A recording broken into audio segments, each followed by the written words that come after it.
Mr. White nga siya co-founder. Ang meaning sa co-founder, mao ang sumusunod, nagsunod. Mga kagugma, mao dining usa ka SDA vlogger kusunada kayo musulti nga ang meaning sa co-founder sumusunod or nagsunod. Nga naman kay na-influensyahan din si iyang pastor, matod pa niya atong paminawon. Si Ellen G. White, membro sa Seventh-day Adventist. Matod pa niya nga si Ellen G. White, membro ra daw membro ra daw sa SDA. Unya, matod pa ni Alvin, ang meaning sa co-founder sumusunod or nagsunod kay membro raman. Mo na naka-influensya sa iya kining ilang pastor nga ningog membro. Pero klaro og tin-aw nga gibasa ni Alvin nga si Ellen G. White co-founder sa SDA. So klaro na kayo ang kamatuoran nga co-founder, pero ila pag yung tuison harap-harapan nga ang meaning sa co-founder nagsunod or sumusunod.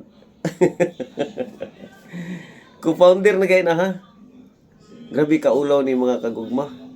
Nga naman, nagbuhat kag imo-imong meaning nga di mao ang meaning nga naa gyud ni anang maong libro ha. Kung imo nang basahon ang iyang meaning sa co-founder sumusunod or nagsunod, kita mo na. Pero ni anang maong basahon na lig-on og tataw nga si Ellen G. White founder gyud. Co-founder ba ya? Ang sa mga meaning sa co-founder, nagsunod ba or sumusunod?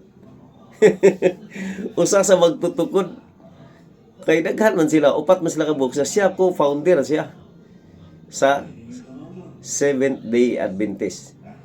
Ya di man nato na malalis nga kamaturan kay mo man pud na isulti sa ilahang pastor, napay laing pastor mga kagugma nga ni angkon gyud nga ang nagtukod sa Seventh-day Adventist si Ellen G. White ug ang iyang mga kauban atau sa diyang paminawon.